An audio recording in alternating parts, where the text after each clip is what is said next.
Welcome to the Obsidian Daydream Crochet Along that features a beautiful crochet shawl that we are going to be working in 4 parts of the month of May.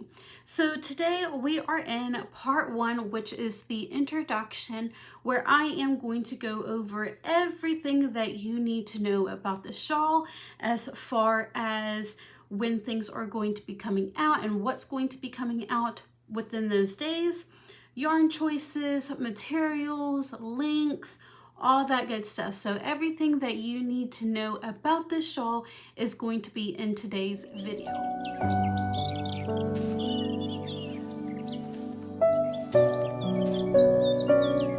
The first thing that I want to talk about is the parts, what's consisted in the parts, and when they are going to come out for this crochet along.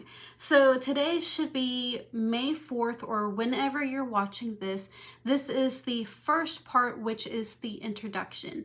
And again, it is going to consist of everything that you need to know about the shawl, when parts are coming out, yarn, alternative yarn, schematics, length, materials that you're going to need. All that good stuff is going to be in today's video. So each part is going to come out on Sunday for the month of May at 10 a.m. Eastern Standard Time, 9 a.m. Central, and so on and so forth. So the next part, which is going to be part 2, will come out on May 11th, and that is going to consist of rows 1 through 25. Now, the body of the shawl is consisted of 51 rows, and then we have an edging, which I haven't fully got it done just yet, but I think it's about 6 to maybe 8 rows. So then the next part is going to come out on May 8th, which is going to be part number 3, which is rows 26 through 51. And then we have the last part, which is the edge or the trim work, which is going to come out on May 25th. Again, these will come out at 10 a.m. Eastern Standard Time. If there is a reason why, or it's not out at 10 a.m., I will, or on the days that it's not scheduled to be out, I will definitely update you guys in my community post if you are working on it for the month of May. Now, there is a written pattern that I am currently working on as well. I am going to be going through it as I am recording to making sure it is clean and polished for you guys. So that will be updated in my community post as well.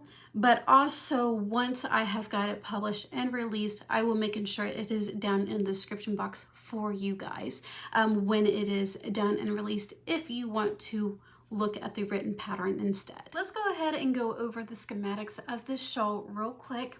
So this is a triangle shawl, so you can wear it over your shoulders if you would like, or you can also wrap it around your neck as a bandana or like a scarf, if you will. That is completely up to you. Now, before I have gotten the edging fully completed and got the shawl blocked, right now, measuring from top to bottom, it is roughly about 32 inches in depth. I'm thinking after the edging and it has been blocked, depending on how you block your shawl, I'm thinking it can measure anywhere between 36 to 40 inches in depth. So it is a pretty decent size shawl.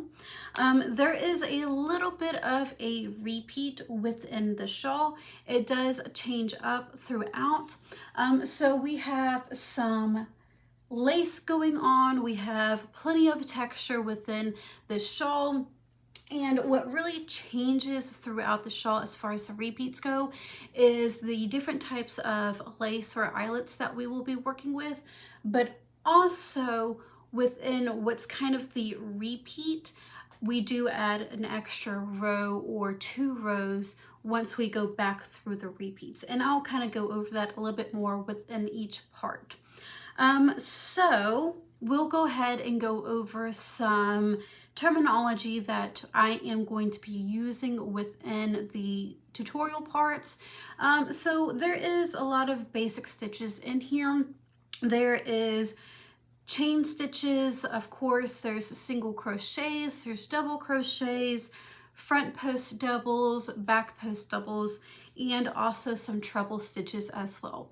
I will be using US terminology, so if you are in the UK or you do not use US terminology, you might have to convert over. Now, the most exciting part of this shawl is the yarn and yarn choices that you can use. Now, the yarn that I used in today's shawl is unfortunately discontinued, which was the Yarn Bees Rhapsody that I got several years ago in the color Obsidian Daydream, which is how I got its name. So that yarn is a gradient style yarn. It is 60% cotton and 40% acrylic. It is a light fingering weight. There is 918 yards, 839 meters with 198 grams, and it is almost 7 ounces.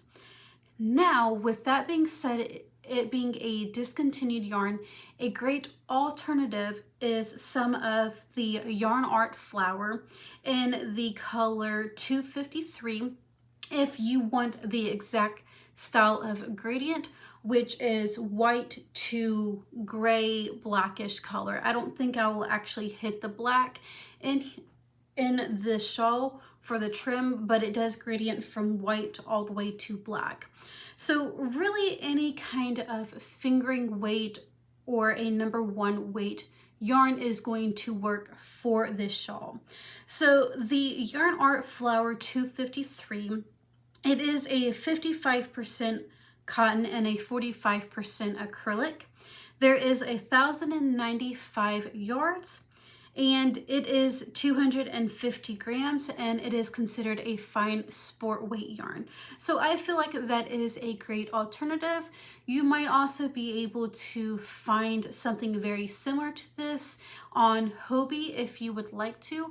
But again, any kind of one weight yarn or a fingering weight yarn is going to work for this shawl. Let's go ahead and go over some other materials that you are going to need for this crochet along. So first off, we'll start off with the crochet hook. I am going to be using a 3.5mm hook, which is also an E-hook. If you need a gauge swatch, I will try to put that down in the description box, just in case if you need it or would like it, it will be down there for you. You are also going to need maybe a stitch marker or two, more so just to indicate when first starting off where the center of your shawl is going to be. I feel like after a little bit you might not need your stitch marker because it will be plain and clear where your center is going to be, but that is completely optional to you.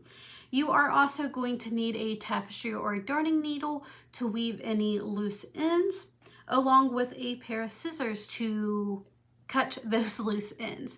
And then the only other thing that is optional is a blocking board if you would like to block your shawl. That is not necessary. If you don't want to block your shawl, you don't have to, but it is an option there for you. And then also a measuring tape, which is optional as well. If you don't want to take measurements, that is completely fine, but if you would like, maybe grab a measuring tape. So I do believe that is everything that you need to know as far as the shawl goes. If you do have any other questions or comments, you can always feel free to comment down below or also email me, which will be down in the description box. And I am so excited for you guys to join me in this crochet along. I hope you guys enjoy, and I will see you in part #2 where we are going to start working. Again, that is going to be rows 1 through 25, so I will see you guys then.